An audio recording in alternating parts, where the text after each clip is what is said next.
श्री कृष्ण जन्म कथा। दोस्तों, आज हम कृष्ण जन्माष्टमी की महान कथा सुनाने जा रहे हैं और कृष्ण जन्माष्टमी का त्योहार क्यों मनाया जाता है, इसके बारे में हम विस्तार से बताने जा रहे हैं। तो दोस्तों, हमें आपसे निवेदन है कि इस कथा को अंत तक आप जरूर सुनिए। इस कथा को सुनने मात्र से ही कोटि कोटि पाप नष्ट हो जाते हैं। तो चलिए कथा को शुरू करते हैं। तो दोस्तों, ये कथा शुरू होती है श्री कृष्ण भगवान के जन्म से। जब पृथ्वी पर पाप और अधर्म का बोझ बढ़ गया, तब भगवान विष्णु ने धरती पर अवतार लेने का संकल्प लिया। यह अवतार केवल मानव के रूप में नहीं, बल्कि धर्म की पुनः स्थापना करने के लिए था। भाद्रपद कृष्ण अष्टमी को यह पर्व मनाया जाता है, क्योंकि यह दिन भगवान श्री कृष्ण का जन्म दिवस माना गया है। इसी तिथि की घनघोर अंधेरी आधी रात को रोहिणी नक्षत्र में मथुरा के कारागार में वसुदेव की पत्नी देवकी के गर्भ से भगवान श्री कृष्ण ने जन्म लिया था। यह तिथि उसी शुभ घड़ी की याद दिलाती है और सारे देश में बड़ी धूमधाम से मनाई जाती है। कहा जाता है कि जन्माष्टमी के दिन भगवान श्री कृष्ण की जन्म संबंधी कथा सुनने से कई जन्मों के पाप नष्ट हो जाते हैं।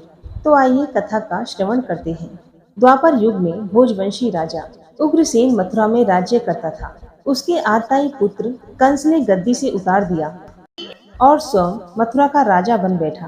कंस की एक बहन देवकी थी, जिसका विवाह वसुदेव नामक यदुवंशी सरदार से हुआ था।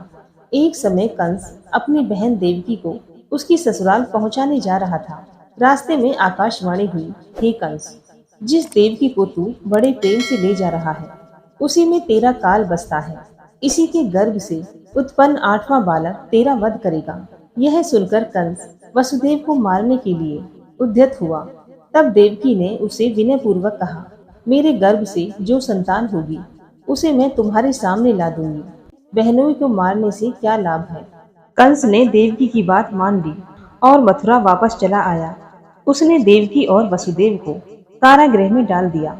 वसुदेव और देवकी के एक एक करके 7 बच्चे हुए और 7 को जन्म लेते ही कंस ने मार डाला। अब 8वां बच्चा होने वाला था। कारागार में उन पर कड़े पहरे बैठा दिए गए। उसी समय नंद की पत्नी यशोदा को भी बच्चा होने वाला था। उन्होंने वसुदेव देवकी के दुखी जीवन को देख 8वें बच्चे की रक्षा का उपाय रचा। जिस समय वसुदेव देवकी को पुत्र पैदा हुआ, उसी समय संयोग से यशोदा के गर्भ से एक कन्या पैदा हुई, जो और कुछ नहीं सिर्फ माया थी।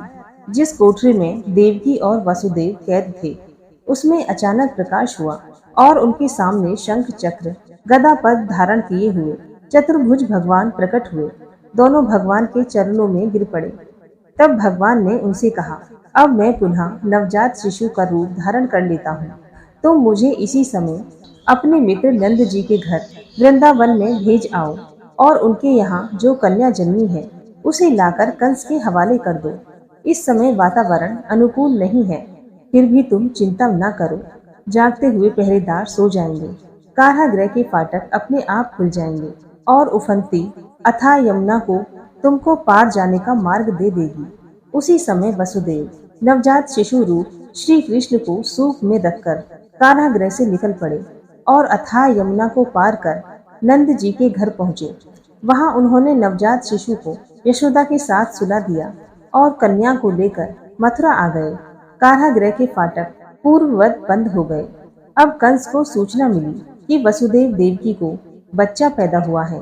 उसने बंदी गृह में जाकर देवकी के हाथ से नवजात कन्या को छीनकर पृथ्वी पर पटक देना चाहा, परंतु वह कन्या आकाश में उड़ गई और वहां से कहा, अरे मूर्ख, मुझे मारने से क्या होगा। तुझे मारने वाला तो वृंदावन में जा पहुंचा है। वह जल्द ही तुझे तेरे पापों का दंड देगा। इतना कहकर वह कन्या अंतर ध्यान हो गई। यमुना के पार गोकुल। जब कृष्ण का जन्म हुआ तो जेल के सभी संतरी माया द्वारा गहरी नींद में सो गए। जेल के दरवाजे स्वतः ही खुल गए। उस वक्त भारी बारिश हो रही थी। यमुना में उफान था। उस बारिश में ही वसुदेव ने नन्हे कृष्ण को एक टोकरी में रखा और उस टोकरी को लेकर वे जेल से बाहर निकल आए। कुछ दूरी पर ही यमुना नदी थी। उन्हें उस पार जाना था, लेकिन कैसे? तभी चमत्कार हुआ। यमुना के जल में भगवान के चरण छुए और फिर उसका जल दो हिस्सों में बट गया और इस पार से उस पार रास्ता बन गया। कहते हैं वसुदेव कृष्ण को यमुना के उस पार गोकुल में अपने मित्र नंद गोप के यहाँ ले गए।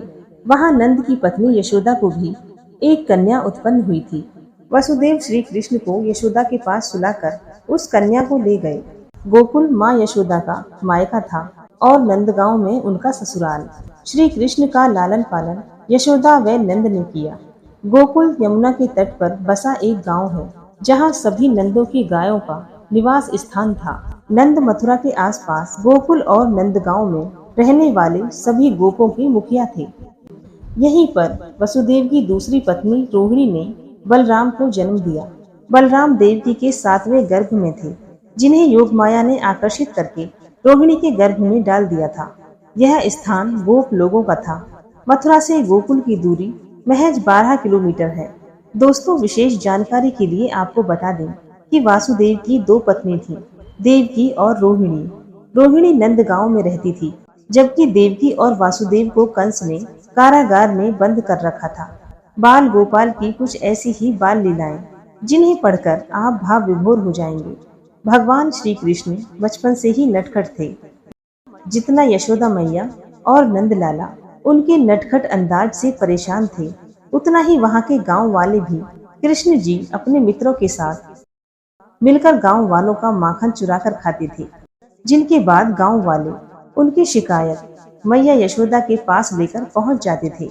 इसी वजह से उन्हें अपनी मैया से डांट भी खानी पड़ती थी। कालिया नाग का वध श्री कृष्ण की प्रचलित बाल लीलाओं में से एक है। एक बार श्री कृष्ण अपने मित्रों के साथ यमुना नदी के किनारे गेंद से खेल रहे थे। अचानक से गेंद यमुना नदी में चली गई और बाल गोपाल के सारे मित्रों ने मिलकर नदी में से गेंद लाने को भेज दिया।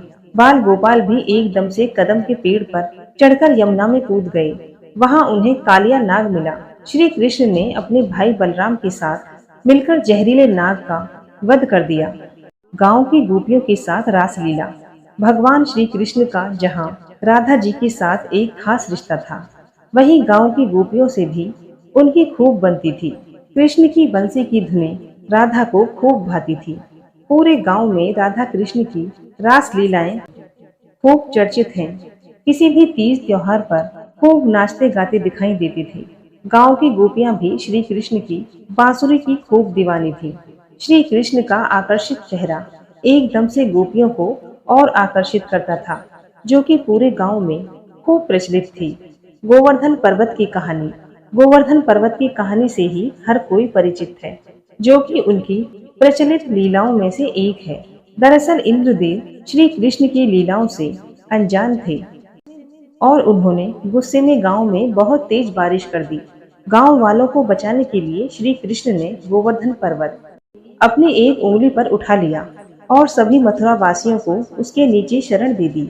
7 दिन तक बिना कुछ खाए श्री कृष्ण गोवर्धन पर्वत को उठाए खड़े रहे और 8वें दिन बारिश रुकने पर गांव वासियों को बाहर निकाला। कार्तिक मास में अन्नकूट की पूजा भी श्री कृष्ण ने ही आरंभ कराई थी। कंस का वध। देवकी और वासुदेव की विदाई के समय कंस को आकाशवाणी हो गई थी कि देवकी का 8वां पुत्र ही कंस का वध करेगा। इसके बाद से कंस ने कई प्रयास किए ताकि 8वें बच्चे को धरती पर ही आने ना दिया जाए, लेकिन भगवान विष्णु ने ही कंस के वध के लिए श्री कृष्ण का अवतार धारण किया था। कंस ने श्री कृष्ण को मारने के लिए कई उपाय अपनाए, लेकिन वह सभी में विफल रहा। श्री कृष्ण और बलराम के अद्भुत पराक्रम को देखकर कंस ने उन्हें एक पहलवान के हाथों मरवाना तय किया। इसके लिए कंस ने श्री कृष्ण और बलराम को पहलवान से लड़ने के लिए आमंत्रित किया, लेकिन उन्होंने उस पहलवान को मार दिया और उसका भी वध कर दिया।